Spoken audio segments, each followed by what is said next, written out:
میرے رسول کریم سید عالم صلی اللہ علیہ وسلم اپنے غلاموں پہ کرم فرماتے. شاہ ولی اللہ محدث دہلوی ہندوستان میں جتنے مکاتب فکر ہیں سب کے متفقہ پیشوا ہے شاہ ولی اللہ. جو بھی کسی مکتبہ فکر سے تعلق رکھتا ہے شاہ ولی اللہ صاحب سے اس کا سلسلہ حدیث ملتا ہے. شاہ ولی اللہ صاحب کہتے ہیں میرے ابا جی شاہ عبد الرحیم محدث دہلوی بیمار ہو گئے. ساری زندگی نبی پاک کا دین پڑھایا, ساری زندگی حضور کے فرمان سے لوگوں کو آگاہ کیا, قرآن و سنت کا درس دیا, فالج ہو گیا. لوگ باتیں کرنے لگے. کہتے ہیں میرے والد صاحب کہتے ہیں میں رونے لگا کہ یا رسول اللہ میں کسی اور کا تو نہیں, میں تو آپ کا ہوں, نظر کرم ہونی چاہیے. فرماتے ہیں میرے والد گرامی کہ اچانک میرے گھر میں روشنی پھیلنے لگی, خوشبو آنے لگی, اور میرے استاد گرامی شاہ عبد العزیز محدث دہلوی خواب میں آئے. کہنے لگے عبد الرحیم یہ چارپائی سیدھی کر, جس طرف تیری چارپائی کے پیر ہے یہ دروازہ اس طرف کھلتا ہے, جلدی سے سائیڈ بدل. کہتے ہیں میں نے فٹافٹ شاگردوں سے کہا سائیڈ بدل دی. میں نے کہا استاد جی کیا ہونے لگا ہے؟ کہنے لگے تیرے گھر میں رسول اللہ تشریف لا رہے ہیں, نبی پاک کی جلوہ فرمائی کا وقت ہے. انفاس العارفین میں شاہ ولی میں نے اس آدمی کی بات چھیڑی ہے جو صف کے متفقہ ہے. کہتے ہیں اندر آئے, نور آیا, روشنی آئی, خوشبو آئی. شاہ عبد الرحیم صاحب کہتے ہیں میں کیا دیکھتا ہوں, مصطفیٰ کریم آئے ہیں. ایک طرف ابو بکر صدیق ہے, دوسری جانب مولا علی شیر خدا ہے. فرماتے حضور تشریف لائے, اپنا کوئی ملے تو دکھ سارے یاد آ جاتے ہیں. کہتے ہیں وہ بیماری کا دکھ, ایک تنہائی, ایک غربت, ایک بیماری, ایک بڑھاپا, ایک لوگوں کے تانے. حضور کو دیکھا نا تو میرے آنسو دریا کی طرح بہے. کہتے رسول پاک میرے قریب آئے, میں فالج زدہ تھا, اٹھ نہیں سکتا تھا.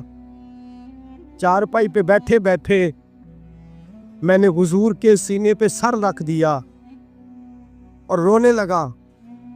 میرے آنسو حضور کے کرتے پہ گرنے لگے. کہتے ہیں نبی پاک کی داڑھی مبارک میرے چہرے سے لگنے لگی. اتنی تسلی دی محبوب نے, اتنی تسلی دی کہ فرماتے اگلے پچھلے سارے غم ہی میں بھول گیا. مجھے لگا کہ دنیا کا خوش قسمت خوش نصیب شخص میں ہوں اور مجھے فرشتے جن اور انسان سلامی دینے آ رہے. شاہ عبد الرحیم صاحب کہتے ہیں جہاں جہاں درد تھی نبی پاک نے دستے شفا پھیرنا شروع کیا. کہتے ہیں ہاتھ حضور کا لگتا گیا, شفائے اللہ عطا فرماتا گیا. فرماتے شفائیں دوڑ گئی, خوشبوئیں پھیل گئی, طاقتیں آ گئی. فرماتے حضور نے تھبکی دی, کہا بس کر دے, میں آج ہو گیا ہوں, میں آج ہو گیا ہوں. تسلی دی مصطفیٰ کریم, تسلی. خواب میری وچ آیا ماہی, میں اودے گل وچ پا لئیاں باواں, پھر ڈر دی ماری اکھ بھی نہ کھولا کتے پھر وچھڑ نہ جاواں. چر ہویا مینوں ترلے لیندے آ, کدی موڑ میرے ول واگاں. خواب میری وچ ایک وار جیا میں ساری عمر نہ جاگا. کہا نبی پاک بس کرنا, آج ہو گیا ہو. کہتے میرا دل کیا کہ حضور جا رہے ہیں تو کوئی تحفہ ہی عطا کر دے. اور پھر دل کیا کہ کبھی حضور اپنی داڑھی کے 2 بال مبارک منہ مبارک دیتے تو میرے نصیب چمک جائے. کہتے میرے دل میں خیال تھا, قربان جاؤں میرے رسول پاک نے یوں داڑھی پہ ہاتھ پھیرا اور 2 منہ مبارک اتارے. فرمایا چل یار فکر نہ کر, تو رکھ لے. کہتے حضور نے مجھے دیے. اللہ کے حبیب جانے لگے, دروازے تک پہنچے تو میں نے اپنی چارپائی کو ٹٹولا تو بال ہی نہیں. میرے دل میں خیال آیا منہ مبارک کہاں گئے. کہتے نبی پاک نے رخ پھیرا اور حضور نے فرمایا تکیہ اٹھا کے دیکھ, میں نے تیرے تکیے کے نیچے رکھ دیے. تکیہ اٹھا کے دیکھ. فرماتے حضور چلے گئے. سویرے چنگا بھلا اٹھ کے چلنے لگا تو لوگ کہنے لگے یہ کرشمہ کیسے ہوا؟ میں نے کہا اس نے شفا دی ہے، جو شفا دینے والے کا محبوب ہے، جو شفا دینے والے کا حضور علیہ السلام کا دست مبارک گرا ہے، شفا ہو گئی۔ اور میں نے کہا دلیل یہ ہے کہ مصطفیٰ یہ اپنے 2 بال مبارک بھی دے گئے ہیں۔ جتنے اعتراض کرنے والے فوراً کان کھڑے ہو گئے۔ عقل کو تنقید سے فرصت نہیں، عشق پر ایمان کی بنیاد رکھ۔ کہنے لگے یہ واقعی حضور کے ہیں؟ 3 آ گئے، کہنے لگے واقعی۔ میں نے کہا جاؤ دھوپ میں لے کے جاؤ۔ کہتے وہ تینوں لے کے گئے، جب کمرے سے نکلے تو بادل کے ٹکڑے نے آ کے سایہ کر دیا۔ بادل کا ٹکڑا سایہ کرتا ہے، ایک مان گیا، 2 کہنے لگے جی اچانک ہو گیا۔ میں نے کہا دوبارہ جاؤ، 1 بار نہیں، 2 بار نہیں، 100 بار جاؤ۔ میں رسول اللہ کا نوکر ہوں، میں نوکری کر کے کھاتا ہوں، جھوٹ بول کے نہیں کھاتا۔ میں حضور کے نام پہ جھوٹ بولوں گا؟ اور جس کو نوکری کرنے سے وہ راج کے دے، اسے جھوٹ بولنے کی کیا ضرورت ہے؟ فرمایا وہ دوسری بار گئے، سایہ پھر ہوا، آ کے میرے قدموں سے لگ گئے، کہنے لگے آپ بالکل ہی سچ کہہ رہے ہیں۔ ایک اور جماعت آ گئی، کہنے لگے ہمیں بھی زیارت کرائیں۔ میں نے تالے میں رکھے ہوئے تھے، تالا کھولتا ہوں تو کھلتا ہی نہیں، کھولتا ہوں تو کھلتا ہی نہیں۔ کہنے لگے شاہ جی خیر تو ہے، کیوں نہیں کھلتا؟ تو میں نے نظر ڈالی، میں نے کہا تم میں کوئی ایسا تو نہیں جس پہ غسل فرض ہو؟ غسل فرض ہو؟ ایک بندہ گردن جھکا کہنے لگا حضرت غلطی ہو گئی، میں فٹافٹ آ گیا، نہا نہیں سکا۔ میں چل نکل مجمع سے۔ جو رب اپنے محبوب کے وجود پر مکھی نہیں بیٹھنے دیتا، جس نے محبوب کا سایہ نہیں بنایا کہ کسی کا پیر نہ آ جائے، وہ محبوب کے منہ مبارک کے قریب ناپاک آدمی کو آنے دے گا؟ نکل۔ کہتے مجمع سے نکلا، میں نے چابی لگائی تو تالا فوراً ہی کھل گیا۔ واللہ وہ سن لیں گے، فریاد کو پہنچیں گے ہم۔ اتنا تو ہو کوئی فریاد کرے دل سے۔ ایک درویش سے کسی نے مدینے میں پوچھا تھا، اس نے کہا تھا یار لوگ اکتا بھی جاتے ہیں، بار بار مدینے، بار بار مدینے، بار بار مدینے۔ جملہ درویش کا ہے، اگر آپ کی سمجھ میں آ گیا تو بڑی اچھی بات ہے، نہ بھی آیا تو جملہ تو قیمتی ہے۔ کہا جناب بار بار مدینہ شریف بندہ اکتا بھی تو جاتا ہے، تو اتنی بار؟ تو کہنے لگے اکتاتا وہ ہے جس سے گھر والے صحیح سلوک نہیں کرتے۔ جو کسی کے گھر جائے اور اسے پیار ملے، احترام ملے، کھانا اچھا ملے، شفقت ملے، محبت ملے، وہ تو کہتا میں نے پھر جانا ہے، میں نے پھر جانا ہے، میں نے پھر جانا ہے۔ اور کئی دفعہ اپنے بچوں سے لڑ کے کہتا تمہارے پاس نہیں جانا، اس کے پاس جانا ہے۔ جو میری قدر بڑی کرتا ہے، کہنے لگے کیا کریں، تجلیوں کا لگا ہے میلہ، جدھر نگاہ اٹھا کے دیکھا۔ یہ اس دروازے سے خیرات ہی نہیں ملتی، پیار بھی بڑا ملتا ہے۔ تو میرے بھائی حضور کا دیدار ہوتا ہے تو سورج میں روشنی ہے، نبی پاک کے جلوے چمکتے ہیں تو چاند میں ٹھنڈک ہے، حضور کے جلوے مہکتے ہیں تو سورج میں خوشبو ہے، پھولوں میں خوشبو ہے، چمیلی میں حسن ہے۔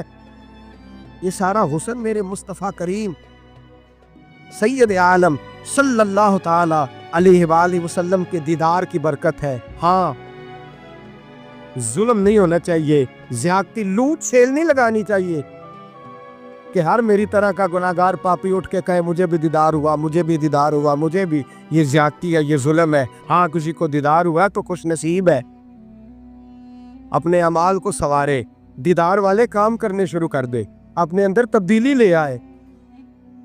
دیدار ہوا تو پھر انقلاب بھی ہونا چاہیے، پھر اس کے اندر تبدیلی آ جانی چاہیے، پھر اسے اپنے اوپر محنت کرنی چاہیے، لیکن اس کا انکار نہیں کرنا چاہیے۔ دیدار ہو اور حضور کا قربت ہو تو ملتا کیا ہے؟ اعلیٰ حضرت کہتے ہیں ان کی مہک نے دل کے گونجے، ہم نے جان دے دی وعدہ دیدار پر، ہم سے وعدہ کیا گیا تھا کہ تم مرو گے نا تو تمہیں دیدار ملے۔ تو ہم نے جان ہی دے دی وعدہ دیدار، جان ہی دے دی وعدہ دیدار پر۔ اور پھر فرماتے ہیں نقد اپنا دام ہو ہی جائے گا۔ فرماتے ہیں ہم نے جان دی ہے اس وعدے پر کہ وہ ملے گا، تو امید ہے کہ یہ سودا ادھار دیں۔ جیسے ہی قبر میں جائیں گے سامنے حضور کی زیارت نصیب ہو جائے۔ اس لیے لحد میں بھی عشق رخ شاہ کا تاغ لے کے چلے، اندھیری رات سنی تھی سو چراغ لے کے چلے۔ یہ حدیث آپ نے بھولنی نہیں، یہ تنہائیوں میں یاد رکھنے کی روایت ہے، یہ تنہائیوں میں پڑھنے کی روایت۔ یہ اپنے ذوق کو تازہ، جو لوگ کہتے ہیں نا وجد سرور کیف میں جانا چاہتا ہوں، وہ مشکاہ شریف کی اس حدیث کو دیکھے۔ اللہ کے حبیب علیہ السلام نے فرمایا لوگوں میں تمہیں بتاؤں قیامت کے دن اللہ تعالیٰ بندوں سے پہلا سوال کیا فرمائیں گے اور بندے اس کا جواب کیا دیں گے؟ یا رسول اللہ کرم فرمائیے، بتائیے۔ تو کریم فرمانے لگے اللہ تعالیٰ قیامت کے دن بندوں سے سب سے پہلا سوال، اگرچہ بعض اور احادیث میں اور سوالات بھی آئے ہیں قیامت میں جو سب سے پہلے ہوں گے، لیکن اس حدیث میں یہ والا سوال حضور نے بیان فرمایا۔ حضور فرمانے لگے اللہ قیامت کے دن اپنے بندوں سے سب سے پہلا سوال یہ فرمائے گا، کیا تم میری ملاقات کو پسند کرتے تھے؟ اوئے ہوئے ہوئے، کیا تمہارا ملنے کو جی چاہتا تھا؟ کبھی اے حقیقت منتظر نظر آنا لباس مجاز۔ اقبال کہتے تیرے کرم اتنے ہیں دل کرتا ہے تجھے دیکھیں، کبھی کبھی اے حقیقت منتظر نظر آنا لباس مجاز میں، لاکھوں سجدے تڑپ رہے ہیں میری جبین نیاز میں، تمہارا دل کرتا تھا مجھ سے ملنے کو؟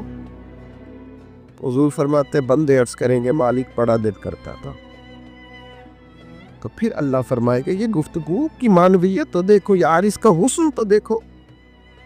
اللہ پھر پوچھیں گے کیوں دل کرتا تھا تمہارا؟ دل کرتا تھا تو کیوں کرتا تھا؟ عرض کریں گے مالک اس لیے کہ ہمیں امید تھی کہ تو معاف بھی کر دے گا، رحمت بھی فرمائے گا، اس معافی کی امید پر دل کرتا تھا تو ملے۔ حضور فرماتے ہیں پھر رب فرمائے گا مجھ پر واجب ہے، میں نے اپنے کرم سے واجب کر لیا ہے کہ آج تمہیں جنت عطا کروں گا۔ یہ جو ملاقات ہے نا، ملاقات کہ وہ ملیں گے، ان سے ملاقات ہوگی۔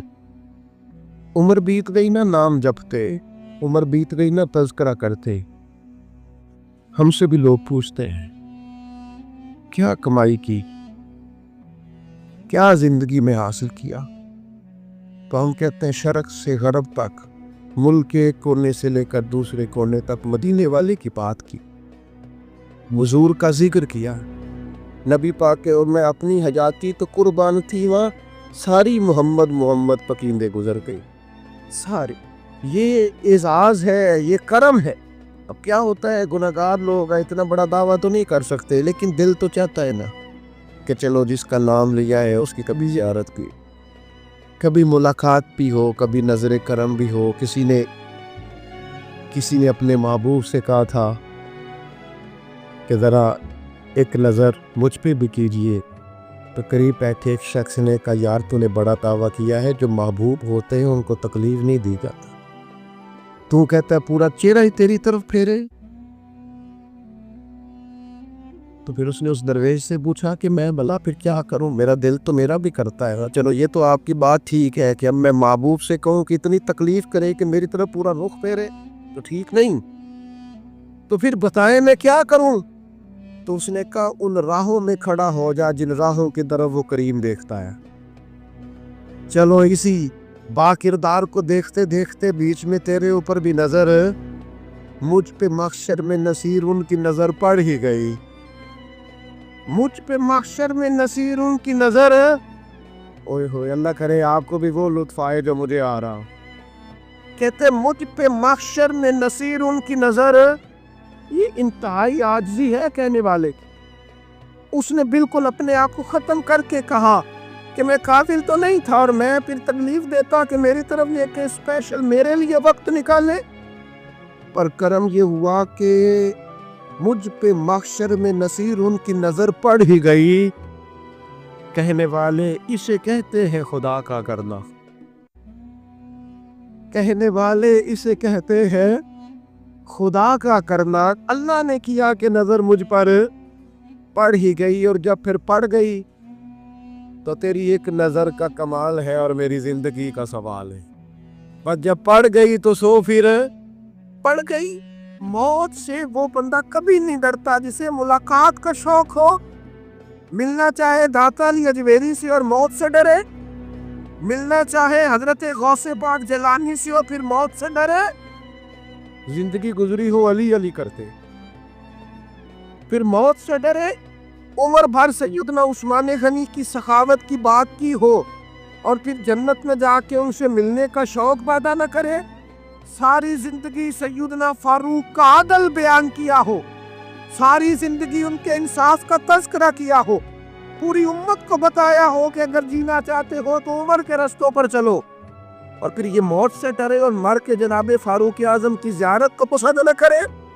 جسے صدیق کی وفائیں یاد ہو، جنہیں جناب ابو بکر صدیق کا عشق یاد ہو، وہ پھر ان کی زیارت نہ کرنا چاہے اور ساری عمر حضور کی نعت پڑھی ہو۔ مانا نہیں آتا تھا پھر بھی کہا بلغ العلا بکمالہ کشفت تجا بجمالہ حسنت جمیع خصالہ صلو علیہ بالہ سے نہیں ترجمہ آتا تھا، پر جب بھی کو پڑھتا تھا یہ بھی جھومتا تھا مولا یا صلی وسلم دائماً۔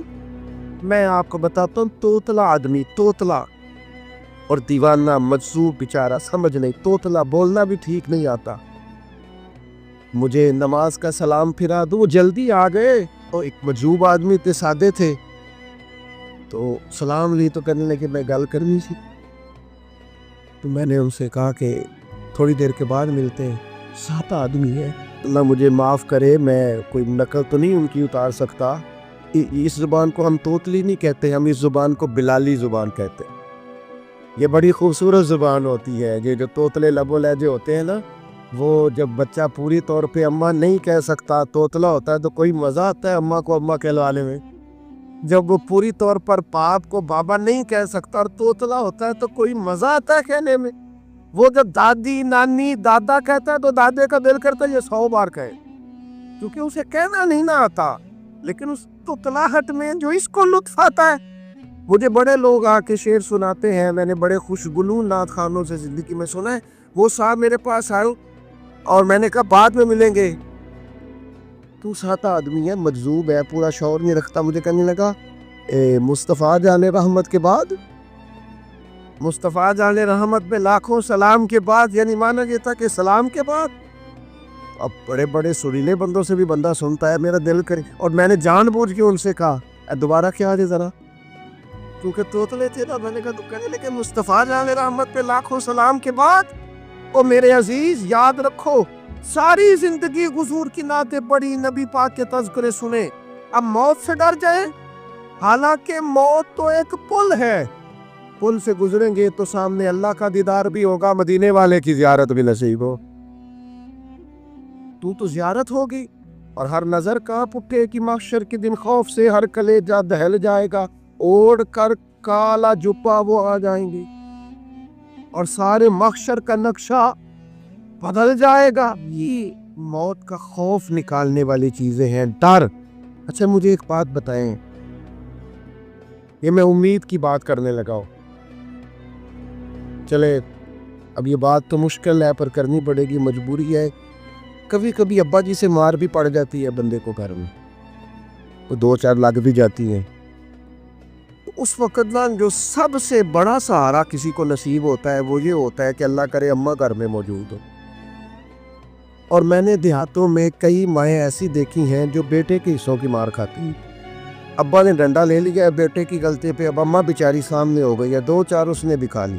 یہ بات آپ سمجھے، موت کا خوف نکالنے کے مفہوم میں بات کرو، اماں موجود ہونا گھر میں تو ابا سختی بھی کرنے لگے تو کسی وقت احساس ہوتا ہے کہ جناب یہ سختی نہیں ہوگی کیونکہ میری اماں، اور اماں پوری وکیل بن جاتی ہے، کبھی تو نہیں پتا ہو گئی غلطی، وہ فلانے دے منڈے نے خراب کیتا ہے، حالانکہ ہو سکتا ہے اس نے اس کو بھی خراب کیا ہو، لیکن وہ اماں وکیل ہے، وہ وکالت کر رہی ہے اور وہ پے لاس کر رہی ہے. ہوتا ہے ایسے. اس بات کو سمجھ لیں اچھے طور پر. موت کا خوف نہیں، ڈر نہیں.